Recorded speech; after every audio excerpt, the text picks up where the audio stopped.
Assalamualaikum warahmatullahi wabarakatuh. Halo teman-teman semua. Di sini saya akan membahas tentang materi bab 3 Ekonomi Mikro Islam, yaitu elastisitas.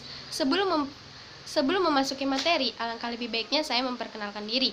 Nama saya Anissa Auliah, kelas Ekonomi Islam 2E, jurusan Ekonomi Islam, Fakultas Ekonomi dan Bisnis Islam. Dosen pengampu saya yaitu Bapak Imsar MSI. Di dalam elastisitas ada beberapa materi yang harus dibahas. Yang pertama yaitu pengertian elastisitas. Pengertian elastisitas permintaan dan penawaran. Elastisitas dan total permintaan. Mengetahui manfaat nilai ED. Faktor-faktor penentu elastisitas permintaan dan faktor-faktor penentu elastisitas penawaran. Definisi elastisitas yaitu suatu ukuran sensitivitas pada suatu variabel ke variabel lainnya, atau persentase perubahan dari suatu variabel sebagai reaksi, atau 1% perubahan lainnya. Di dalam elastisitas terdapat jenis-jenis elastisitas, yaitu ada 5. Yang pertama, elastis, ED lebih besar dari 1. Yang kedua, inelastis, ED lebih kecil dari 1. Yang ketiga, uniter, ED sama dengan 1. Yang keempat, inelastis sempurna, ED sama dengan 0. Yang kelima, elastis sempurna, ED sama dengan tak terhingga.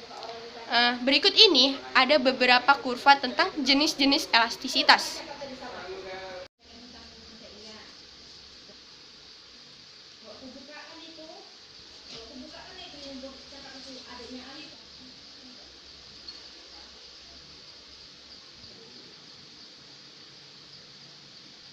Definisi dari elastisitas permintaan yaitu pengembangan suatu pengukuran kuantitatif yang menunjukkan sampai di mana besarnya pengaruh perubahan harga terhadap perubahan permintaan. Elastisitas permintaan terbagi menjadi 3 konsep. Yang pertama, elastisitas harga, yaitu perbandingan relatif antara perubahan jumlah barang yang diminta dengan perubahan itu sendiri.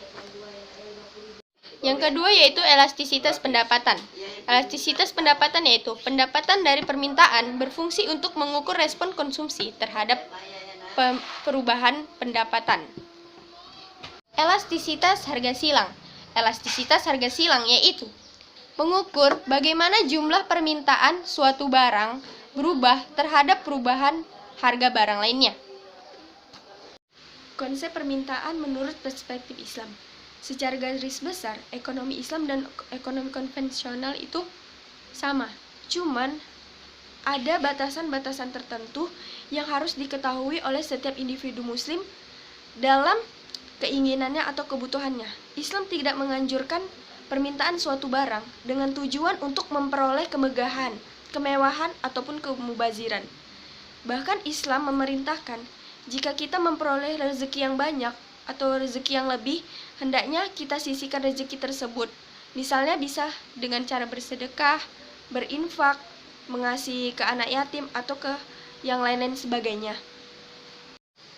Selanjutnya yaitu elastisitas dan total penerimaan.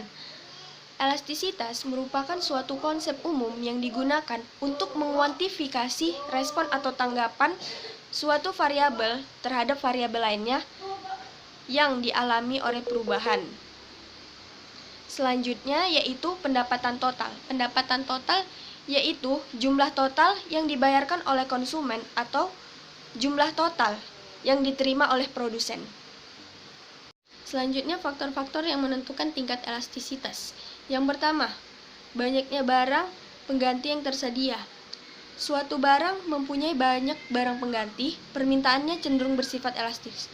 Namun, permintaan terhadap barang yang tidak mempunyai barang pengganti bersifat inelastis, atau makin sulit mencari substitusi suatu barang, permintaan makin inelastis. Faktor yang ketiga yaitu jumlah pemakai. Makin banyak pemakai, maka permintaan akan suatu barang akan inelastis. Hampir seluruh penduduk Indonesia mengkonsumsi bahan makanan pokok yaitu beras. Ini alasan mengapa permintaan beras semakin inelastis. Yang keempat, yaitu presentasi pendapatan yang dibelanjakan. Semakin besar bagian pendapatan yang diperlukan untuk membeli suatu barang, maka semakin elastis permintaan terhadap barang tersebut. Keempat, yaitu jangka waktu analisis. Semakin lama jangka waktu di mana permintaan itu dianalisis, semakin elastisitas sifat permintaan suatu barang.